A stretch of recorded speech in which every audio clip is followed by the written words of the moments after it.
Hey everybody, welcome to the Ask a Realtor show, number 21. We are excited today because we have a guest. Our guest is attorney Kim Roberti from Paramount Abstract. Hello. Our studio audience. And our topic today is when do you need an attorney in a real estate transaction? So we're going to grill attorney Roberti here with some questions. Who wants to start? I'll start. The first question is, why do you need an attorney? Well, having an attorney it's an insurance policy. It's a lot like an insurance policy. You don't always need one till you need one, and in a real estate transaction, you may need one from the beginning and right away. If it comes to the time of closing and you don't have a lawyer there, it's sometimes too late. You don't have the time to run out and the luxury to run out and get someone. So I think it's important. It is a big decision. It is a big investment. So you should get advice right away. He's going to answer well because he's an attorney. Yeah. Do you have a question for him? At what point in the process should a buyer hire an attorney? Probably, again, right from the beginning, and it depends on their comfort level. It's, again, if I call it an insurance policy, 49 times out of 50 you don't need one, but when you do need one, you need one. So, and with comfort level, people may want to know what the agreement says. Some people may just want to sign the agreement, they don't care what it says. So.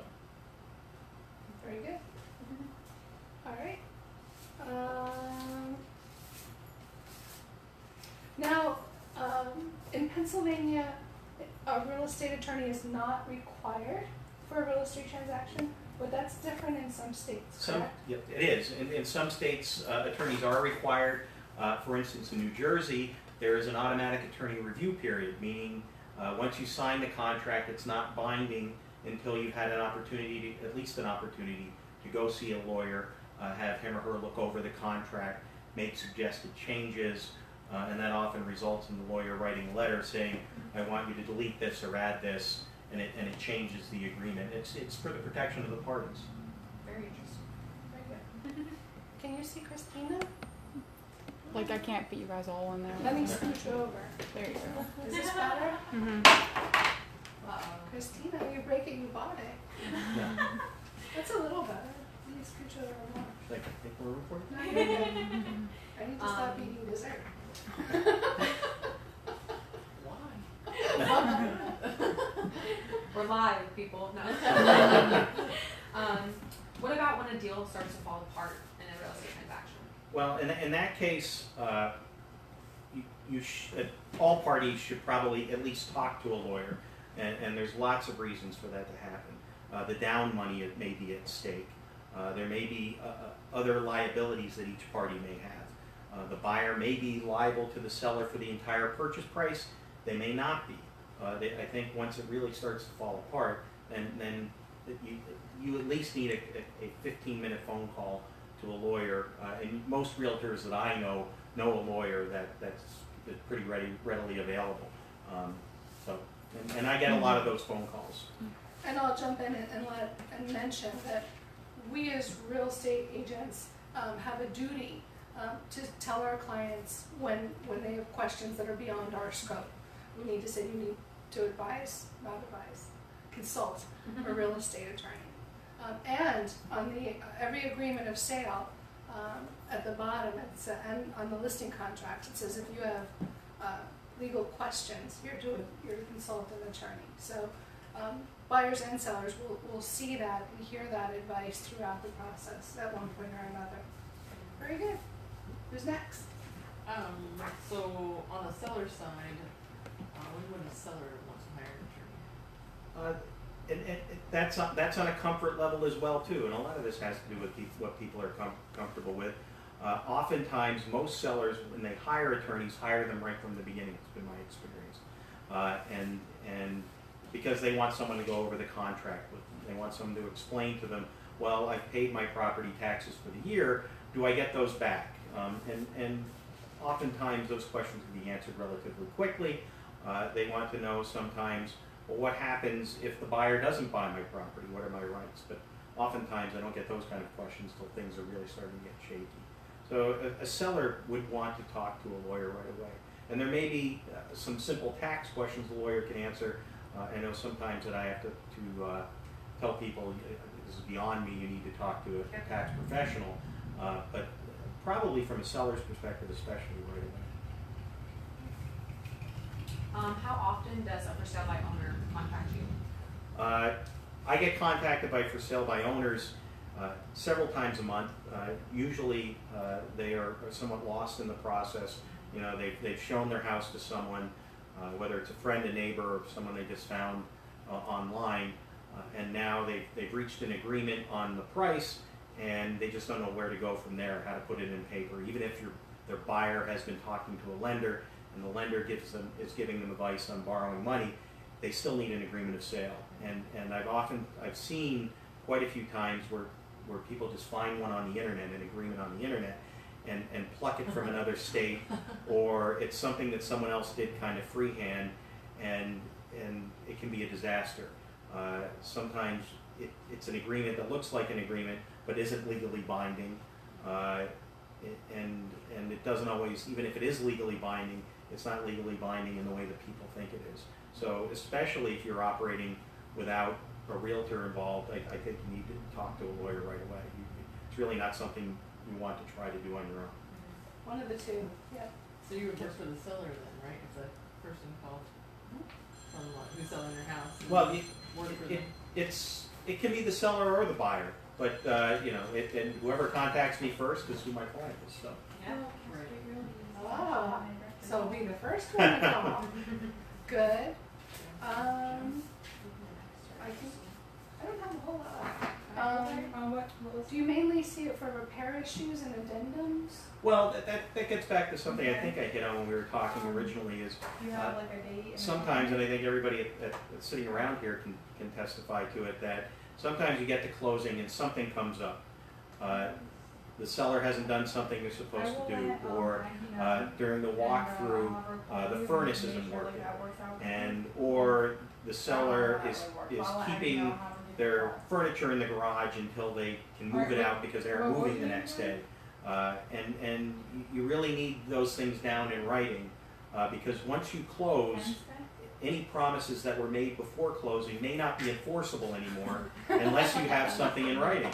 And even something as simple as, well, we've been told it's going to cost $300 to repair, so we write an agreement saying seller will give buyer $300 for the repair of the dishwasher, and someone forgot to say, well, what happens if it costs more than $300?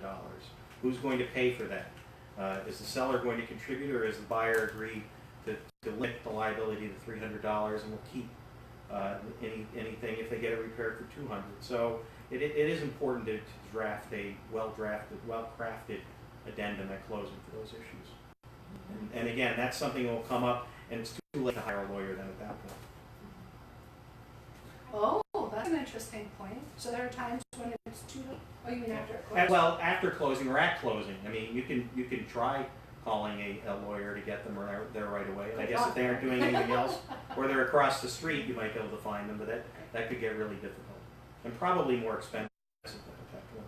Kind of like the emergency plumber service call. Good analogy there, Ken.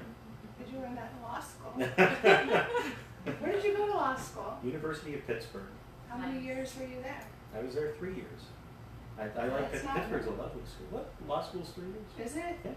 4 years of undergrad and 3 years of law school. Good. So, And where did you choose Jim Thorpe?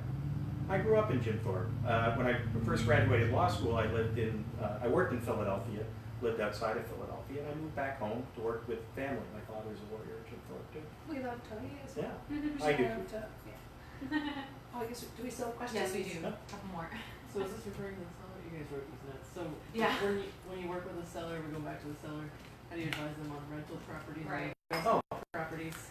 For sellers, it's not only a seller's perspective, from a buyer's perspective, and one of the things that we had talked about beforehand is and this is another important issue with having a lawyer, is people buying rental property don't always understand what that means. So I've had people say to me at closing, well, I want to rent. I want to raise the rents.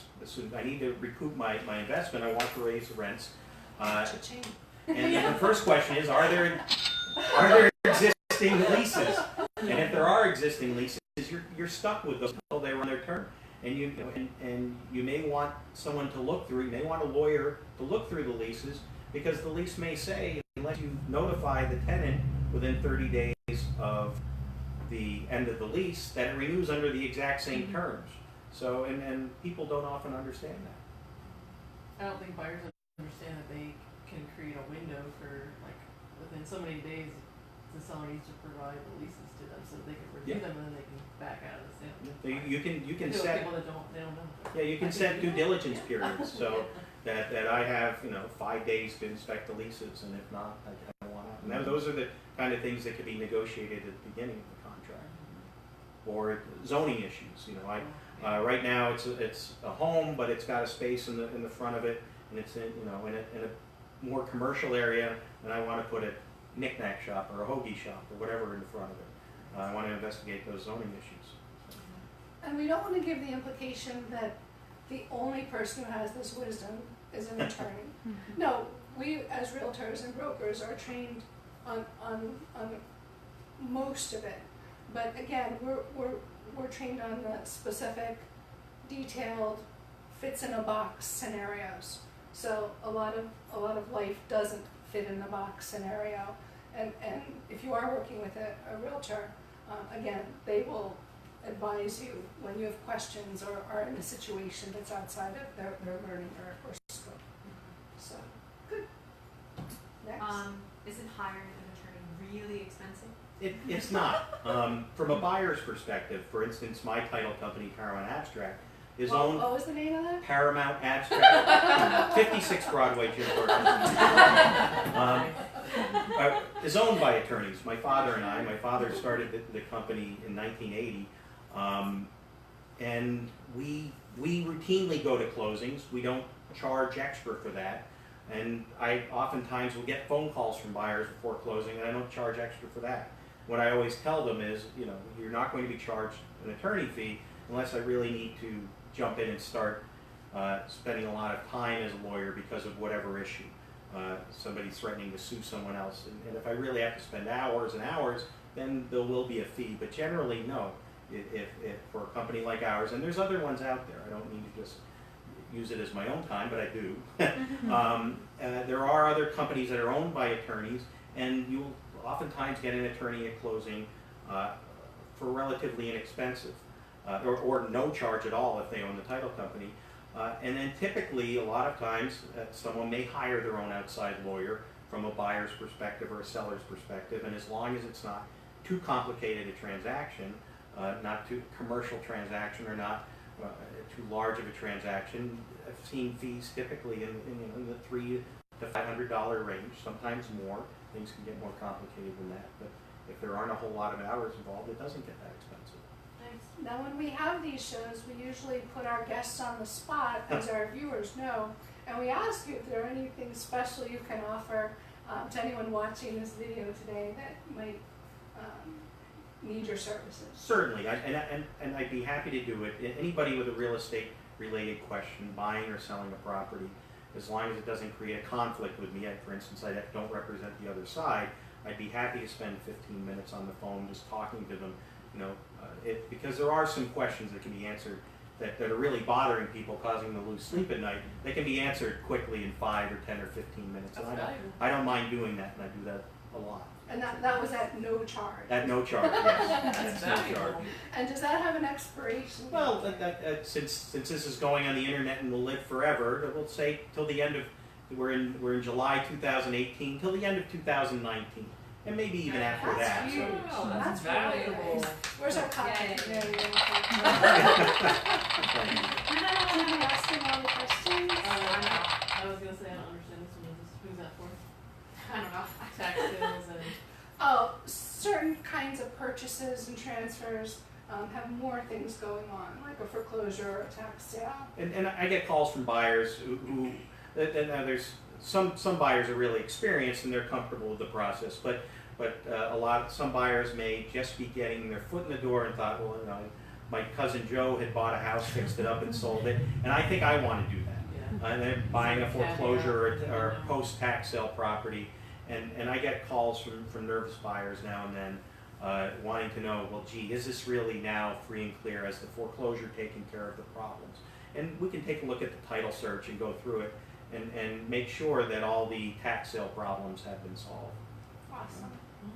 Mhm. And I'll just end with a personal note that I've been working with the attorneys at Paramount Abstract for many years, and there's been more than one occasion where something came up, like at settlement, and if an attorney hadn't been there, it may have delayed settlement for a good amount of time, but because the attorney was there, he advised, wrote a letter, and worked things out. Again, that's at the same cost to a buyer, whether it's with any title company. So, yeah. Personally, thank you for being on the show. Thanks, everybody. Have a Thank good you. day. Hope this was helpful. Thank you.